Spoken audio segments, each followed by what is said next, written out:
Engaging citizens, a game changer for development? The role of citizen engagement in service delivery, with Rakesh Rajani, Director of Democratic Participation and Governance, Ford Foundation. Welcome to the third module. I'm delighted to be here with you to talk about citizen engagement and how we can help improve public service delivery. Governments are meant to be elected by and serve the people. Every government will claim that. But when you go down to the community level and talk to people, in many countries that's not the picture you get. Most people don't feel that governments are there for them or listen to or care about them, or that the government will solve their problems. They feel they have to fend on their own. That's okay, except for many things people can't manage on their own. They can't afford to pay for their own water supply or their tutor or security, and they need governments to deliver services. This is where the triangle of accountability comes in. On one hand, people can influence policies by voting in the right leaders, and that's important. And this is the long or once in every so many years road to accountability. But on a day-to-day basis, for the practical everyday matters, it's the relationship between the citizen and the service provider, the nurse, the doctor, the teacher, that matters the most. So how can citizens engage with the teacher or the nurse or the local leader? How can they have a voice in meetings of the school committee or the land committee or get a road built so they can get their food to market? This is the short or the everyday road to accountability. Now we have a problem.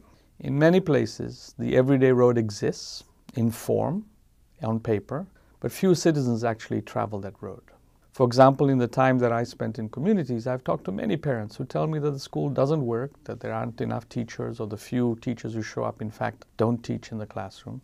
But the problem is that these parents do not believe that they can do anything about it, that they can hold the head teacher or the school committee, which has been set up to give them a voice on school matters, to provide them everyday accountability.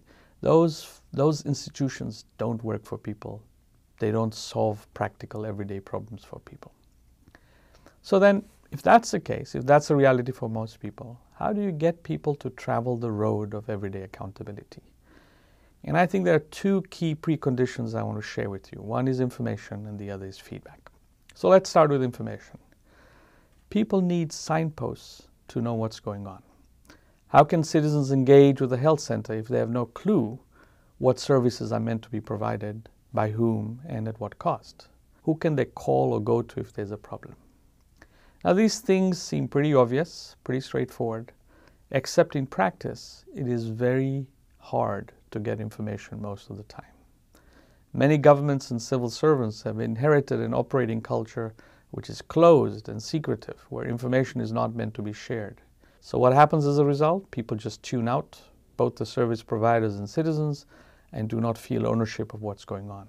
The good news is this old culture is changing, slowly and with many hiccups and many setbacks, but definitely changing. For example, a whole bunch of countries have now agreed to have freedom of information laws to ensure that the information they hold is given out to citizens.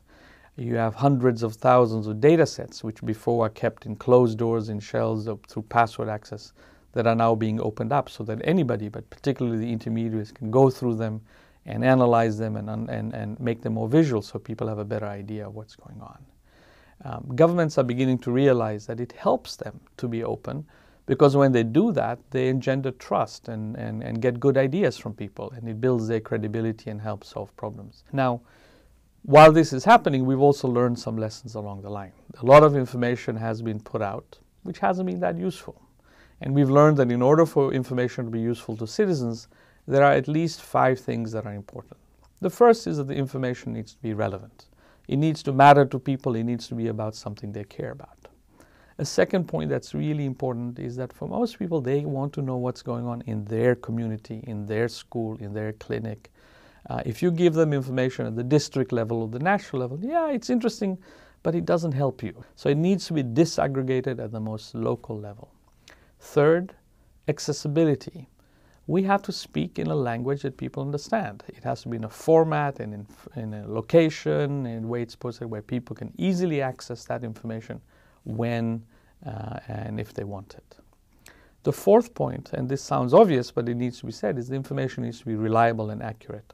A lot of the time, because of the perverse incentives in government puts out information that's not truthful, that nobody believes. Well, if you do that, citizens aren't going to take it seriously. So it needs to be reliable and it needs to be accurate that people can trust. And finally, a real problem we have is that these things are often not sustained or consistent over time. Information is not timely. It's given out in ways that might be there at the beginning, but then for 2 or 3 or 4 or 5 years it's not updated. So giving information that's timely, that people can trust will be updated all the time is really important. And it's not so delayed so that people can make good decisions. All these things sound obvious, but you'd be surprised how little this happens. Now, governments giving out information is a really important first step, but it's not enough. The everyday road to accountability needs to be a two-way street. That is why, after information, the second most important thing is feedback. Policymakers and service providers need to ask for feedback from citizens and give them feedback and respond. To ask citizens, for example, we've set this thing up for you, a great school or a good road or a good service. Well, how is it going? What is your experience? How can it be improved? Do you have ideas for change, something that we haven't thought about? When you do this, you get 2 benefits, at least 2 benefits. The first is you identify problems so that you can work on them right away instead of waiting for the end of period or end of project evaluation.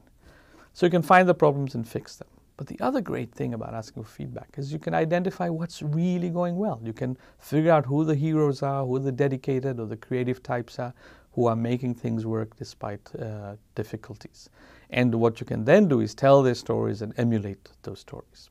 Now, as important as it is to give feedback to governments and governments to ask for feedback, there is a really, really important role for independent feedback that is not controlled by government. The economist and Nobel Prize winner Amartya Sen famously showed that in countries where there's a free media, you don't have famines because that information gets out and governments are compelled to act on it. So you need a free press and free and independent civil society organizations to give that feedback.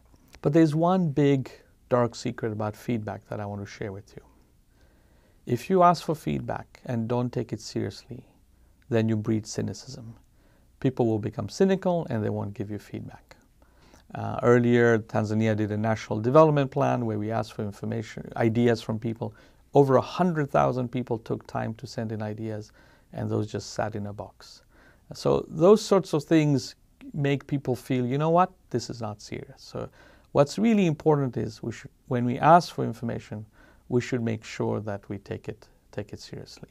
And as a basic start, there should be transparency on how the feedback will be taken seriously before you ask for it.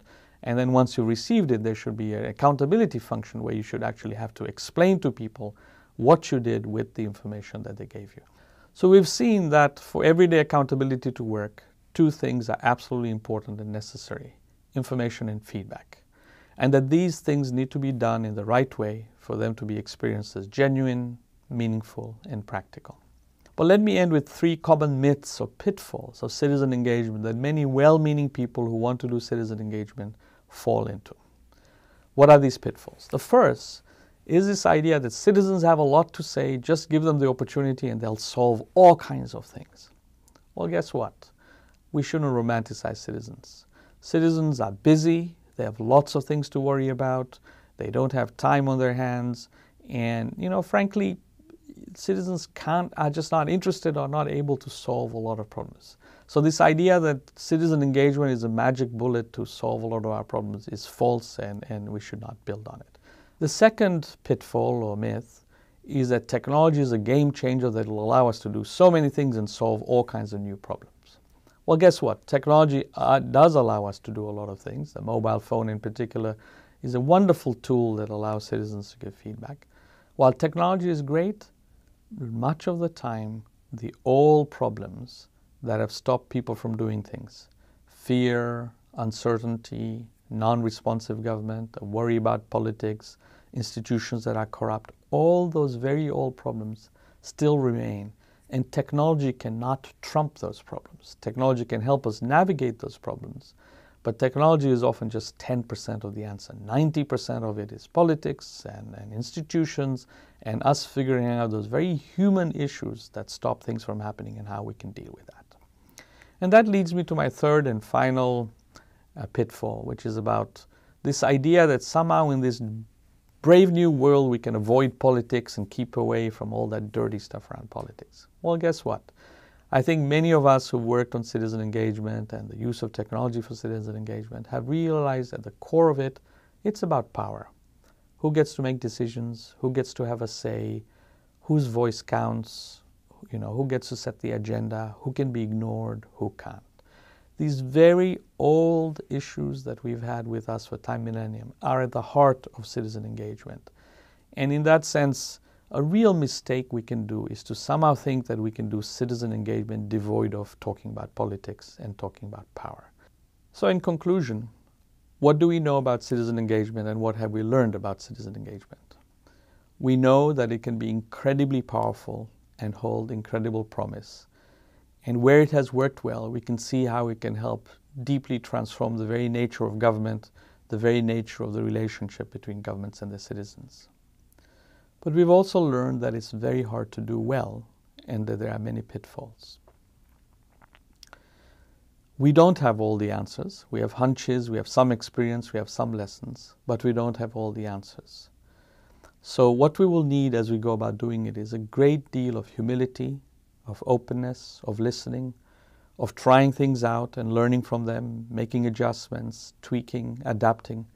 Essentially, what we will need is a culture and a practice of learning, which is not afraid to admit failure, of changing our mind and improving things as we go along.